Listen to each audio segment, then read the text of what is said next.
Hey guys, thought I'd follow up my Gyrojet review video by talking about a gun that I can actually shoot, and it's definitely one of my favorite shooters. It's one of the ones I bring out to the range almost every time I go. It's my Smith Wesson Outdoorsman in .22 long rifle. To me, these are sort of the epitome of Grandpa's old revolver or something. They were made in the 1930s, 1931 to 1939. They're built on the Smith Wesson K frame, and they eventually became, after the war, they became known as the Model 17, or sorry, the K22, and then after that, in the 50s, they became the Model 17. So they're pretty popular nowadays in that way. The basic mechanism hasn't changed a whole lot. So, and there are other review videos about the K22s and the 17s and stuff out there. There's even a decent review video about these Outdoorsmans, but it really is one of my favorite guns, especially to shoot. So I just wanted to do my part and sort of get the word out there about these fabulous pieces from Smith and Wesson's pre-World War II history, when they were just really putting out some really high quality firearms. So I just thought I'd talk briefly about it. And I will say right off the bat, I'm not a Smith & Wesson expert or aficionado, so if I do say something incorrect, just let me know. I like to learn. Anyway, getting started, it's built on the K-frame like I mentioned, so it's a pretty common action. It's about 35 ounces, so it's got a really nice heft to it, and I'll talk about a few of the details that I think are nice.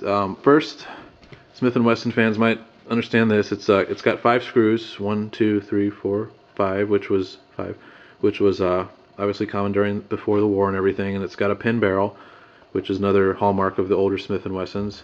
The pin barrel was to keep the barrel from untwisting itself, which probably isn't a problem with 22 long rifles, but it's nice to know it's there anyway, I guess. Another nice little detail is it has case hardened trigger and hammer, which I always think are kind of pretty on revolvers. The bluing is phenomenal. It's got that old high polished blue that they used to do. Not just Smith & Wesson, but a lot of manufacturers used to do these really nice blue finishes, and it's still got a lot of that. It's real shiny, it's real deep. You just don't see that a lot nowadays. I'm not a big fan of the stainless look, so I like it for that. An interesting feature about these is the front sight. The first 500 off the line in 1931, let me get this in focus, had a gold dot on the front sight. It's a little sliver of gold, actually. After that, they got a silver dot, just mostly as a cost-cutting measure.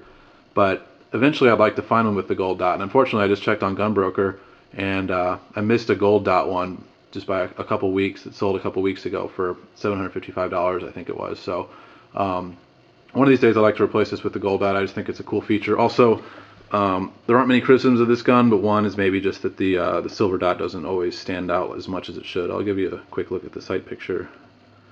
There's the rear sight and front. And sights are good, but it's just you can't always see that silver dot. Rear sight is adjustable for windage. Let's see. Speaking of originality, of original features and stuff, these grips aren't original. This gun originally, they basically should look like this with the diamond, but there should also be a Smith & Wesson medallion right there. This one that I got, it came with some Coke bottle grips, which are nice to shoot with and everything, but I like original.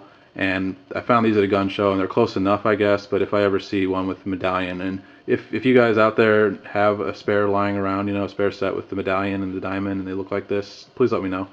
Love to put some original grips on this thing. They should be numbered to the gun, but not a big deal as long as they look right. But spent all this time talking about the gun, I haven't even talked about the best part, which is shooting it. And star of the show is definitely the trigger, in my opinion. That nice Smith & Wesson trigger. Let me I got some spent casings in here, so let me just make sure these are in the right place. But the single action is about as light as you can get. It's about 2 pounds probably. It doesn't move at all. Watch this. See, the trigger barely moves. It's super light. It's just superb. It's one of the best triggers I have probably. Again, I'll show you double action. It's a bit long, or sorry, not a bit long, but it's a bit heavy. But it's not too long. Double action's pretty good too. It's got a 6-inch barrel with the single action trigger and the nice weight of it, 35 ounces. Those 22s don't really kick too much, it's just a fabulous shooter. It's impossible to not be accurate with it. So, just everything about this gun, the shooting experience, the build quality, everything about it. It's pre-World War II Smith just had a certain magic to them, and the Outdoorsman is no exception. Fabulous guns. And I'm making this video mostly just to get the word out there. If you ever come across an Outdoorsman or even just a K22 or a Model 17, just be sure to pick one up. You gotta have one of these in your collection. It's a fabulous revolver, fabulous gun all around. So yeah, it's one of my favorite guns. Smith & Wesson Outdoorsman in .22.